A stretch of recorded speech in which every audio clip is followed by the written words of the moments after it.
Muling tinabla ng ICC ang hirit na conditional release ni FPRRD. May kinalaman kaya ito sa pagtakas ng kaalyadong si Senator Bato de la Rosa? Yan ang Agenda Weekend Report ni Ched Gatchalian. Mananatili sa detention facility si former President Rodrigo Duterte. Yan ang ipinag-utos ng International Criminal Court matapos rebyuhin ang lagay ng dating Pangulo. Dahil daw ito sa patuloy na hindi pagkilala ni Duterte sa jurisdiksyon ng ICC, maaari daw kasi na hindi sumunod ang akusado sa mga orders nito kung mapapayagan ang hinihirit na paglaya.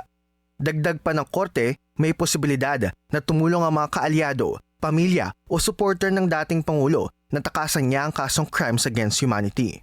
Sabi ni dating Congressman Teddy Casino, posibleng nakita ng ICC ang mga balita tungkol sa pagtakas ni Senator Ronald Bato de la Rosa na umano'y co-conspirator ni FPRRD sa madugong war on drugs, kaya ganito ang kanilang naging desisyon.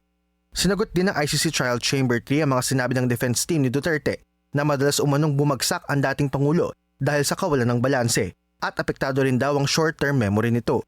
Sabi ng ICC, ayon sa tatlong medical experts, wala raw bagong impormasyon o development na magtutulak na alisin sa detention si Duterte. Una na rin itong pinabulaanan ng ICC Registry na nagsabing may custody staff na agarang umaalalay sa ilang bihirang pagkakataon na nahuhulog o bumabagsak ang dating Pangulo sa ilalim ng panuntunan ng ICC na katatanggap ang mga nakadetain ng periodic review ng kanilang lagay. Una nang ibinasura ng ICC ang request ng kampo ni Duterte na interim release dahil sa posibilidad na tumakas umano ang akusado o malagay sa panganib ang mga biktima. Para sa Agenda Weekend, Ched Gatchalian, Billionaire News Channel.